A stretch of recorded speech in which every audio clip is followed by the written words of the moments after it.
Ladies and gentlemen, on our last show, we played a little game and it was so popular and Sean did so well and he gained so much admiration from the fans and from our audience that we've decided to bring it back again this week. That's right, I'm talking about nothing other than Kayfabe or Kayfake. For those of you that don't remember, this is a little trivia game that we play with Sean, and I'm going to present Sean with a series of questions. Sean has to decide whether they are kayfabe, meaning real, whether these are authentic bits of trivia, or kayfake, something I've just made up. The interesting part about this is every single one of these questions, well, I guess with the exception of one, seem ridiculous, and Sean's going to have to weed out which of these ridiculous questions are real and which are made up. Sean, are you okay? Are you ready for this? I am as ready as I can be. I've been looking forward to this for days. Have you been studying your wrestling trivia? Oh, I always am. Okay, well, I just want you to brace yourself. And also, look, one quick notice that the network's asking me to put out here. I mentioned it last time. People didn't take me seriously. Please, people, no wagering. There is no need to bet on this. There is no money changing hands. And it's all just luck of the draw. This really comes down to how much, first of all, how much Sean knows about wrestling. Second of all, how much Sean trusts me. And you're going to see as we get in that the answer to that may surprise you. Okay, folks. So, Sean, your very, very first question. It's a relatively easy one, and it's the only question that doesn't seem ridiculous. Question number one is this. Tito Santana fought in the first 8 consecutive WrestleMania events. We all know Hulk Hogan did so many consecutive WrestleMania events all the way up to WrestleMania 9, but Tito Santana also wrestled the first 8 consecutive WrestleMania events. Is that kayfabe or is that kayfake? I'm doing a count quickly in my head. I can verify the first 6 that were yes. The judges are saying you're going to have to give us an answer, I know, Sean. I'm going to have to say it's kayfabe. You are correct, sir. And now we're going to have to go back and track all those. I'm not going to do them on the air, but we will do them. But you are right. Tito Santana fought the first 8 consecutive WrestleMania events. His first at WrestleMania was against the Executioner. His last at WrestleMania 8 was against none other than HBK Shawn Michaels. So, Sean, you've got 1 point. Yay! If you're going to start, you want to start strong. You've started strong. Now's where things get a bit weird. Here's question number 2. During the early days of his WWE career, Michael Cole was forced to conduct an entire interview while his underpants were drenched in Coca-Cola. Is this kayfabe or is this kayfake? It sounds like a DX prank. I'm gonna say it, but I'm gonna say it's kayfake. You're going to say that it's kayfake. You think that I'm lying to you about this? A little bit. Well, you know what, my friend? You are wrong because it is kayfabe. And as soon as I tell you who the interview was with, you're going to understand and accept that it was true. It was actually with Owen Hart and Davey Boy Smith. Michael Cole was very new. He was very nervous. He was doing a backstage interview. The camera was counting down for him to go live, and Owen took a liter bottle of Coke, poured it down the back of Michael Cole's pants, and Cole didn't have time to react. He had to stand and deliver one of his first big interviews live while his pants were full of Coca-Cola. We'll find out what show that was. Yeah, I think we'll have to track that one down just to see if you can see the look on his face. So, okay, so you're 50-50 right now, Sean. So, you know, the balance may be tipped going forward. Thus far, both of them have been true, and you have 1 right, 1 wrong. Question number 3. Prior to becoming a wrestler, WWE Hall of Famer Mr. USA Tony Atlas was a bodyguard for actor and comedian Dick Van Dyke. Kayfabe or kayfake? That sounds completely true, so I'm going to say kayfabe.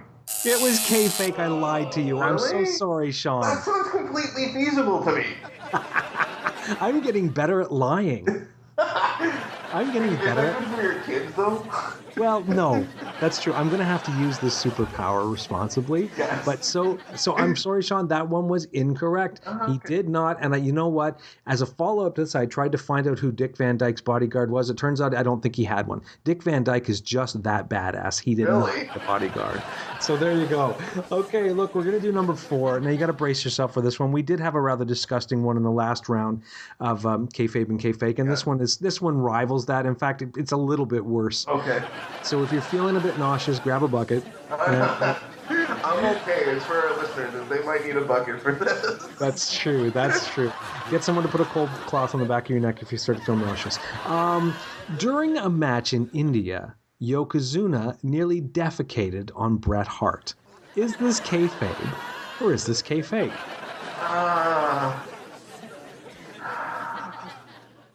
You know what? I'm gonna say it's Kayfake. Although, again, it sounds feasible. You're gonna say it's kayfake? I'm gonna say it's fake. My dear friend, this is kayfabe. This is 100% true, Sean, and it was a story that Bret told. They were on tour in India, and Yokozuna had gotten food poisoning. Oh, no.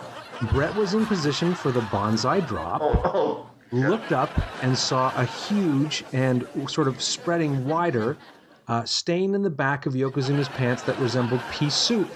As Yokozuna went to do the bonsai drop, Bret rolled out of the way despite the fact that he was supposed to have taken it. And he was quite lucky because he said when Yokozuna got up, there was a huge pea green shaped stain on the ring. So not only do you get the bonsai drop, you get it with full of diarrhea. So that one was true, my friend. I'm so sorry. Oh my God. I'm kind of glad you got that one wrong. It shows that you have a more hopeful outlook towards the world to believe that was fake. It's like it's so feasible that that there's the logic for it. This is probably gross and true, but I want to be an optimist about it. And that's a credit to you, sir. All right, we got 2 questions left, Sean. You've got 1 right out of 4, and I'm sorry, but I think you're going to do well now. Question number 5. WWE superstar Sami Zayn once wrestled under the names Harvey Wallbanger and Donnie Dingleberry. Is that kayfabe or is that kayfake? I'm going to say it's fake, even though it sounds, again, entirely feasible.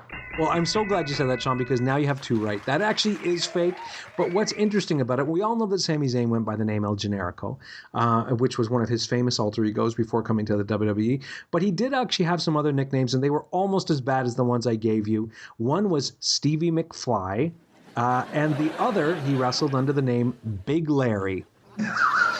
Big Larry. Sami Zayn's neither big, nor does he look like a Larry. But he did wrestle under the name Big Larry. He's what, like 5'7"? I think he's closer to 6 foot, actually, but he looks small. He does look very small. I would never call him big. But anyway, Sean, you got 1 right, so that's good. You're doing okay. If you get the final 1 right, Sean, you will have gone 50-50. If I can go even, that's a good day today, I think. If you can break even, this is your chance. This is our last question, Sean, and this one you're going to have to really mull over. I'm going to admit right now it sounds ridiculous, and maybe it's ridiculous because it's fake. Maybe it's ridiculous because life is strange. Here is question number 6. According to Paul Bearer, The Undertaker is deathly afraid of cucumbers. Kayfabe or kayfake? Not sure why, but I'm going to say it's kayfabe. You're going to say it's kayfabe. Yeah, My friend, you trusted me enough to realize that I was telling you the truth. This is according to a shoot interview. Paul Bearer said that The Undertaker has an irrational fear of cucumbers. He hates being near them. He can't stand the sight of them. And as a prank, while on the road, Paul Bearer would occasionally take cucumbers and hide them in The Undertaker's hat. So when The Undertaker was about to put his hat on before he went into the ring, he would have all these cucumbers fall out. And apparently on one night when Taker picked up the hat, he saw the cucumbers, had a panic attack, and vomited. Now, this is a story that I watched the interview just to make sure it was true. And this is actually Paul Bearer telling this story. So if it's a lie, it's Paul's lie and he took it to the grave. But therefore, Sean, I can very, very proudly tell you that you have gone 50-50 on. Ladies and gentlemen, we hope you had as much fun as Sean did. Let's keep this one going, Sean, because I think you're going to get better at this. After a while, you're going to be able to call my bluffs. But thanks for playing, Sean. You're always a good sport, and you did a fantastic job. Thank you very much. It's always fun to do neat things like that and find out odd little factoids like that. Exactly. It doesn't make the Undertaker seem quite so scary, does it? No! All you'd have to do is wave a cucumber at him and, you're done. His streak could have ended a long time ago. Yeah, exactly. Cucumber on a pole match. Oh! That has so many connotations. That's crazy.